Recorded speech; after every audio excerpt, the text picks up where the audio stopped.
Why do women have a harder time losing weight than men? You know that it's not just in your head. It's true.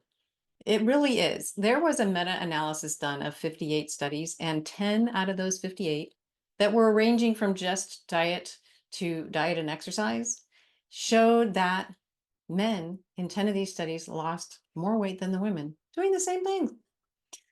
We've all had that experience. It seems like the guys just drop the weight and we don't. So what's up? Why is it so hard for us? Well, of course, we know women are not small men. We are different. There are many things that are different between the two sexes. So I'm just going to tell you a few of them and what you can do about them. First off, we have differences in body composition. Now, of course, you know that, but let's talk about what that means. Okay, guys have more muscle as a percentage of their body weight than we do. We have very little muscle compared to the average guy.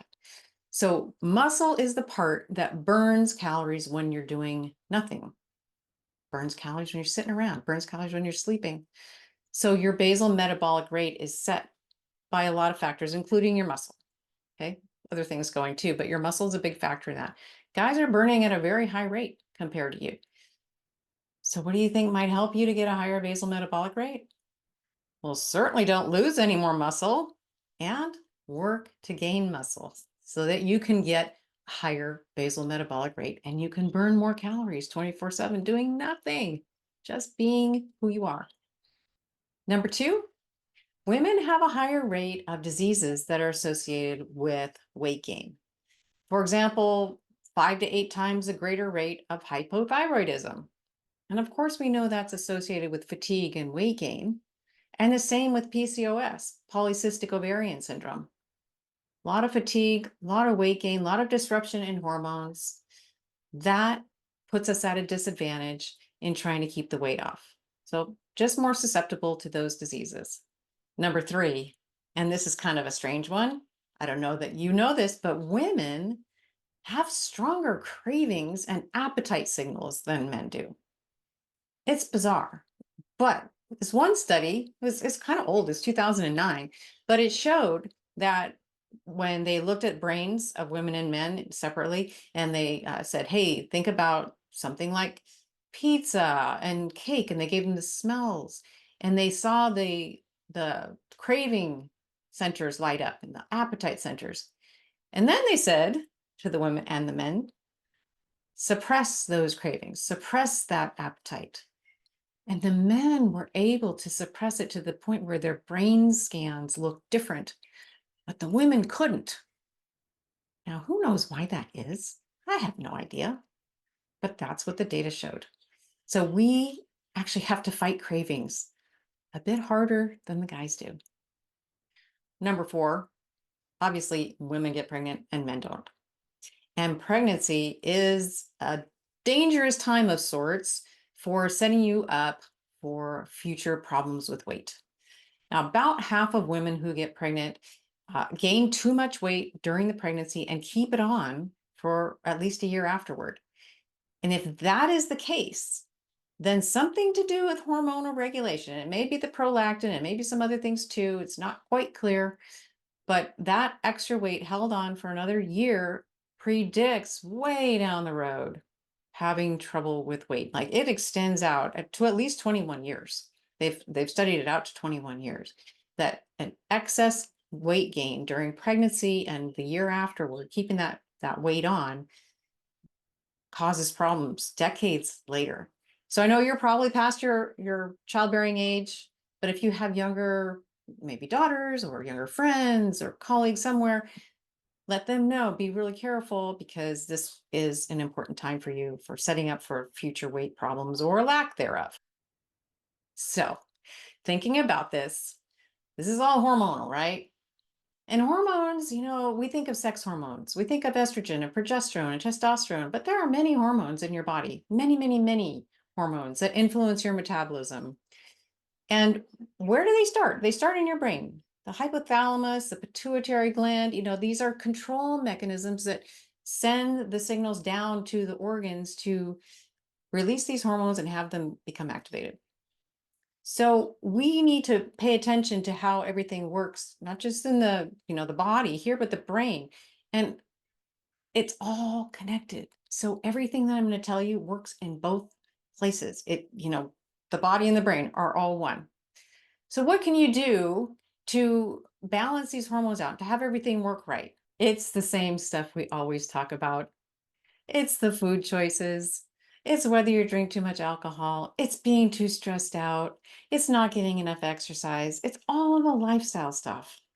So I'll tell you the ones that are proven, just a handful of what's been really proven to work to get your hormones back in balance and then to have less problem with weight. Okay, are you ready for the broken record? Because I'm going to play it again. Number one, resistance training. Now, I said a little bit about it earlier, but resistance training is what's going to give you the higher resting metabolic rate. It's going to give you the ability to keep burning calories at a higher rate throughout the day. And you know what else it does? If you follow me for a little bit, you know it also pulls on your bones. And those are two really crucial things for us. We need to keep muscle and we need to keep bone. So if you push against a heavy weight or you pull a heavy weight, you are putting stress on your bone, you're putting stress on your muscle, and you're getting both of them to be stronger. And the really interesting thing is, people say, well, I'll just run or I'll stay on the bike or I'll go for hikes every weekend. Studies show that those cardiovascular, long, slow, whatever their distance is, those cardio activities don't increase your resting metabolic rate. Only resistance training does, because you need to build the muscle to increase that calorie burn. So resistance training is number one. Of course, to go along with it, you need the right amount of protein. And we, as a general rule, don't get enough because after menopause, we have this resistance to building muscle. It's called anabolic resistance. And we also have a lesser ability to absorb the protein that we take in. So we really need to up the protein if we're going to have enough to make this bone, make this muscle, make these tissues that we want. General rule is you need far more than that 0.8 grams per kilogram that you'll see all over the place. That's just to avoid frank deficiency. What you need is at least 0.75 to 1 or 1.2 grams per pound of lean body mass. So I don't know if you know what your lean body mass is. You can get that on a bioimpedance scale. You can get it from calipers. You can get it from a DEXA scan. You could even just go on it online and find pictures of 25% body fat, 30% body fat, 35. See where you feel like you fit. And let's just say, okay, what if you weigh 130 pounds and you think, I'm probably around 25% body fat, something like that. Let's just say you're 100 pounds of lean body mass. That would mean that for that 0.75 to 1 or 1.2, you would need 75 to 100 minimum, more like 120 if you're really going to be doing it right. But it's so hard for women. I don't know why it's so hard for women to take in that much protein. There's such fear. But you really need to have the building blocks if you're going to get strong muscles, strong bones, and you're going to keep your metabolic rate up and you're going to stay strong and healthy. You're not going to break and become a weak little person sitting in a wheelchair. We don't want that. We want strong, active lives, right? We want to be strong and we want to be able to have fun, not sit around and feel frail. So I want that for you. I want that for me. That's why I keep telling you these things. Number three, we want to stay away from hormone disrupting foods. And what are those? Those are just the junky foods, the processed carbs, the sugars, the too much alcohol, all the stuff that is not really a great food, but you can maybe try to talk yourself into saying it's okay. Just don't try to talk yourself into it. Okay? Whole foods, fresh foods, not processed foods, as much as you can. You're going to get a world of benefit out of these things if you just stay away from the hormone disruptors. Because a lot of those additives and the pesticides they put on these processed foods, you're just going to stay out of trouble. The closer you get to the source, the way it came out of the ground or the animal it came from. So try to stay away from all the junky processed foods. Number four, We all know this one as well. Manage your stress. We have to stay chill.